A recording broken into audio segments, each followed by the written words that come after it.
Ô Vandi, que até nessa questão das reformas, claro que para dar mais celeridade, para dar mais leveza para o mercado, elas são importantes, mas algumas das reformas e tarifas sinalizadas ali pelo Trump seriam mais para fortalecer também a economia, para tirar um pouco de toda protecionismo, né? Com essa economia forte, com esse cenário e ainda de uma economia forte nesse atual momento, o Trump pode talvez até repensar na implementação de algumas dessas reformas, algumas tarifas, justamente porque a economia americana continua forte, continua resiliente. Os dados estão mostrando isso.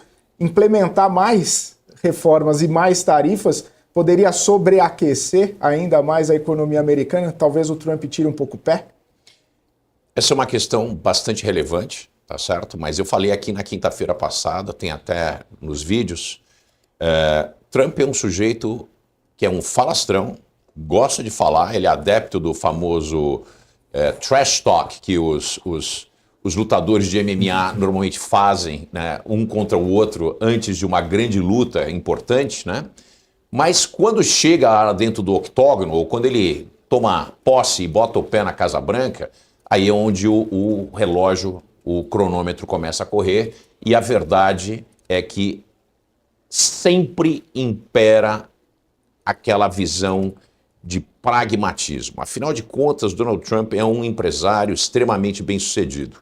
E apesar de ser um falastrão, de gostar da atenção, de ser um sujeito cujo ego é gigantesco, no final do dia ele é um sujeito pragmático, é um empresário. E isso é a tônica que vai tomar conta da Casa Branca.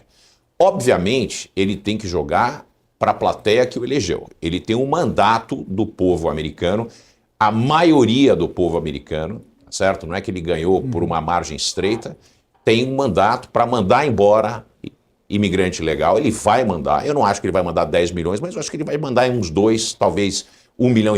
Ele vai mostrar ao que veio. Segundo, ele vai bater muito pesado na China. A China está no momento que, se ele bater, ela apaga.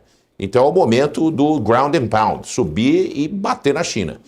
Afinal de contas, a China, apesar de ser um parceiro comercial importante dos Estados Unidos, também é o maior desafiante que tem em termos da estrutura, da hegemonia global. E é função de um presidente da República reconhecer riscos políticos, não apenas econômicos, e tomar decisões em cima disso. Como eu sempre digo, vou repetir aqui, a economia ela é sempre truncada pela política. A boa política, ela nem sempre é uma boa economia. E na maioria dos casos, como no Brasil, uma boa economia que seria equivalente ao equilíbrio fiscal é uma má política para o governo.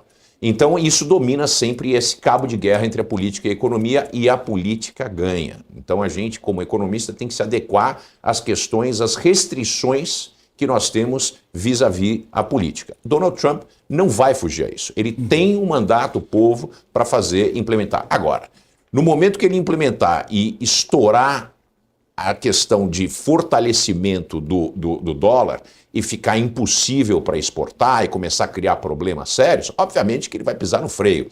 É aquela coisa de vamos chegar na curva e não vamos acelerar. É o que o Donald Trump faz.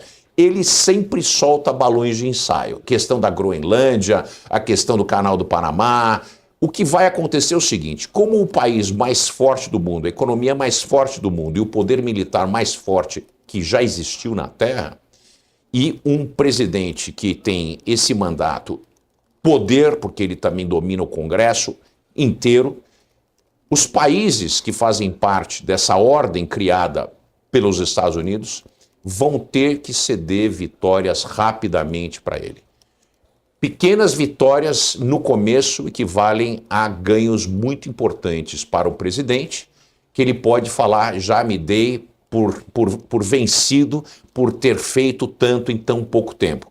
Ele não vai precisar elevar ainda mais a régua e fazer mais atividades como aumentos desproporcionais de tarifas. Então, o que eu acredito? No curto prazo, México deve dar muitas vantagens para os Estados Unidos, os europeus vão dar muitas vantagens para os Estados Unidos, principalmente questão da OTAN, vão passar a investir 2% ou mais dos seus PIBs para poder criar um ambiente de defesa europeu contra potencialmente a Rússia.